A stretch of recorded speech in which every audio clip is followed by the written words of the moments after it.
खुलुमबाय गोजोन सुदेम फुंबिलिनि गाहाम हामलायनायजों लोगोसे नोंथांमोनखौ आंनि केके लाइभ बड' रादाबाव बरायग्रोनाय जाबाय।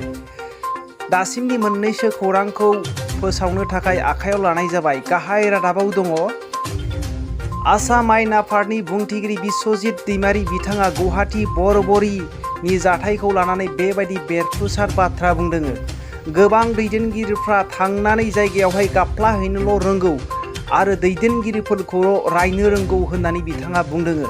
दिनै माबायदि बेफोरखौ थाबै सुस्रांनांगौ, सोरजों सावरायबा बे जेंनाफोरखौ सुस्रांनो हागौ, बे बाथ्राखौ सिन्था धारणा खालामा होननानै बिथाङा बुंदों। दिनै बे जेंनाखौ लानानै आसामनि गिबि मन्त्रि डक्टर हेमन्त बिश्व शर्माजों लोगोसे आरो बिटिआरनि चिफ प्रमद बर' बिथाङा दिनै सावरायगासिनो दङ होननानै बिथाङा फोरमायदों। आरोबाव बिथाङा बेबायदि बुंदों, गासै खम समनि गेजेरावनो गासै गोदाव सोराव जानाय, आलाय सिलाय जानाय सुबुंफोरनो खम समनि गेजेरावनो थांनानै थानो थाखाय राहा खालामनानै होनाय जागोन होननानै बिथाङा बुंदों। आरो जानला मोनला बुंनाय बाथ्रानिफ्राय गोजानाव थानो थाखाय बिथाङा बयखौबो खावलायदों। जाय सुबुंनो गावनि गोसोनि दुखुखौ फोरमायनानै जेंनाफोरखौ सुस्रांनो हानाय सुबुंनो फोरमायनानै लानांगौ होननानै बिथाङा बयखौबो खावलायदों।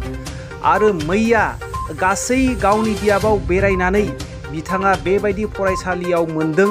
थाखो 4-5नि फरायसालिनि फरायसाफ्रा दासिमबो रिदिं फरायनो रोङा, दुखुनांथाव बाथ्रा होननानै बिथाङा फोरमायदों।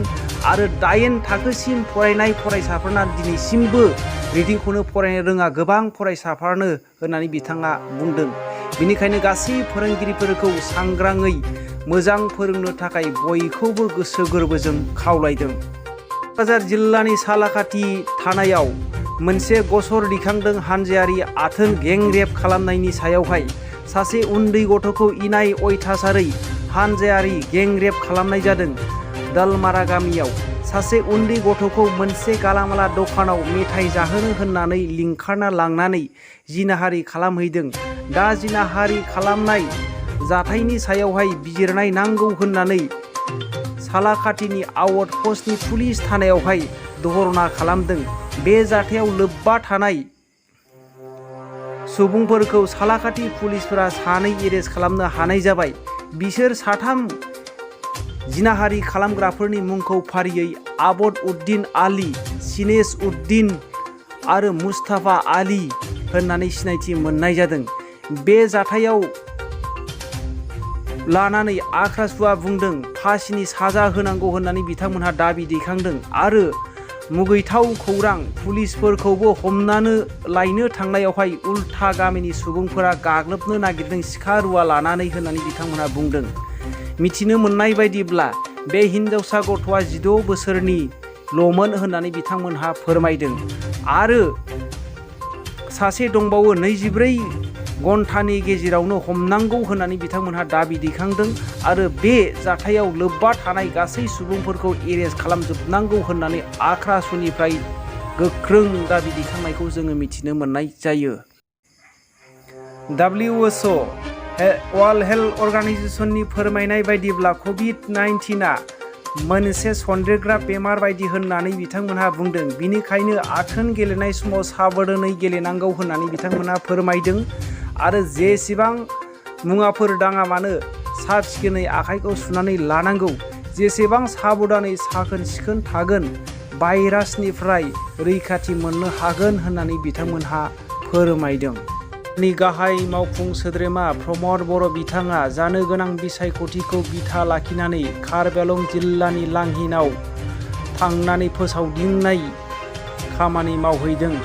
बिलिमहन खाख्लारिनि जानानै बिलिमहन खाख्लारिखौ बिजेपिनि केन्डिडेट हिसाबै सायख'नानै लानाय जाबाय। गोदोनिफ्राय दा हेमन्त बिश्व शर्मा दैदेननाय समावहाय कार्बिआलं ओनसोला जौगासिनबाय होननानै बिथाङा फोरमायदों आरो जौगालांबावगोन। बेनिखायनो जौगानायनि मुङाव पहर होनो थाखाय गासै लांहिन ओनसोलनि सुबुंफोरखौ पहर होनो थाखाय बिथाङा खावलायबिदों।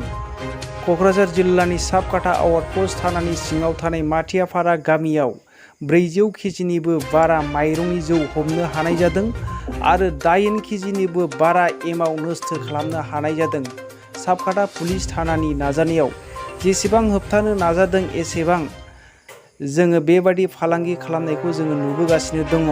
ओनसोलखौ गोजोन थासारियाव लाबोनो थाखाय साबकाटा थाना दैदेनगिरि सिबा प्रसादनि दैदेननायावहाय बे हाबाफारिखौ लानाय जादों आरो बिथाङा गासै न'खरफोराव थांनानै गासैखौबो सांग्रांथि होदों जेन' ओनसोलाव जौ संनानै बेबायदि दुंहाव थासारि आरो गब्लं थासारि लाबोनाङा होननानै गासैखौबो सांग्रांथि होदों बिथाङा। बेजों लोगोसे दिनैनि रादाबा एसेनोसै। रादाबखौ जोबनायसिम खोनासंनायनि थाखाय बयनिसिमबो साबायखर थाबाय। जै बर' हारिनि जै।